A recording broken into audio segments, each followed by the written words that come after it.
పవన్ నుంచి మరో పాట పవనం విడుదలైంది.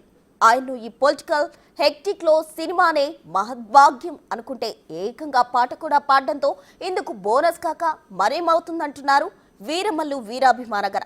మాట వినాలి గరుడా మాట వినాలి అనే పాటను పాట వినాలి ప్రతి అభిమాని ఈ పాట వినాలి అంటూ ఓ లుక్కేసుకోండి మరి.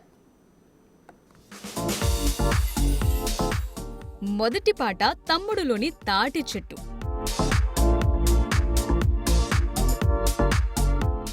రెండో పాట ఖుషిలో బంగారు రమణమ్మ.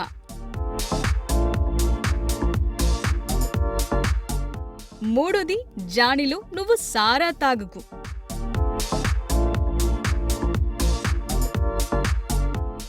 నాలుగో సాంగ్ గుడుంబా శంకర్లో కిల్లి కిల్లి.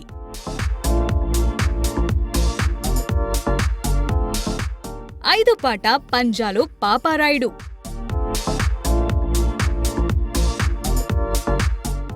ఆరో పాట అత్తారింటికి దారేదిలో కాటమరాయుడా.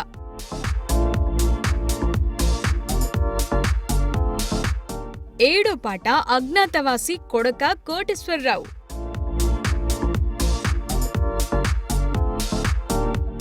లేటెస్ట్ గా ఎనిమిదో పాట హరిహర వీరమల్లులోని మాట వినాలి సాంగ్.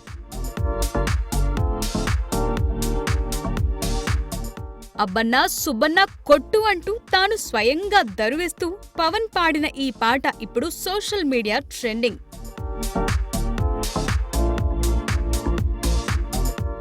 ఈతమాను ఇల్లు కాదు, తాటిమాను తావు కాదు, తగిలినోడు మొగుడు కాదు, తగరము బంగారము కాదు, అందుకే మాట వినాలి గరుడా మాట వినాలి, మంచి మాట వినాలి అంటూ పవన్ పాడిన ఈ పాటకు మంచి రెస్పాన్స్ వస్తోంది.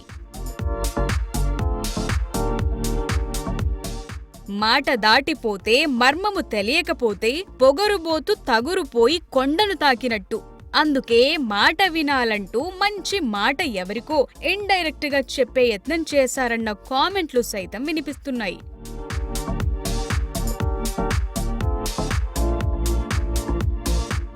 అసలే ఉప ముఖ్యమంత్రిగా యమ బిజీ, ఆపై పలు మంత్రిత్వ శాఖలు సైతం నిర్వహణ. ఇంత బిజీలో తమ పవర్ స్టార్ తమ కోసం యాక్ట్ చేయటమే మహాభాగ్యమనుకునే అభిమానుల మంచి కోరుతూ మాట వినాలి మంచి మాట వినాలంటూ తమ ఆరాధ్య దైవం పవన్ పాడిన ఈ పాట ఇప్పుడు వారి పాలిట వరంగా మారినట్టు కనిపిస్తోంది. ఇప్పటి వరకు పాడిన పాటలు ఒక లెక్క, ఇప్పుడు పాడిన ఈ పాట మరో లెక్క అంటూ పవన్ పలికిన తత్వాలను ఆస్వాదిస్తున్నారు వీరమల్లు వీరాభిమానులు. ఇంతకీ ఈ మంచి మాట ఎవరికి? తన అభిమానులకా లేక రాజకీయ ప్రత్యర్థులకా అన్న కామెంట్లు సైతం వినిపిస్తున్నాయి. ఏది ఏవైనా పవన్ స్వయంగా గొంతు చేసుకున్న ఈ 8వ ఆణిముత్యం తామెన్నటికీ మర్చిపోలేని మధుర గానానుభూతిగా ఫీలవుతోంది. పవన్ మానియా ఒంటి నిండా పులుముకుని కనిపించి ఆయన కల్ట్ ఫ్యాన్ బ్యాచ్.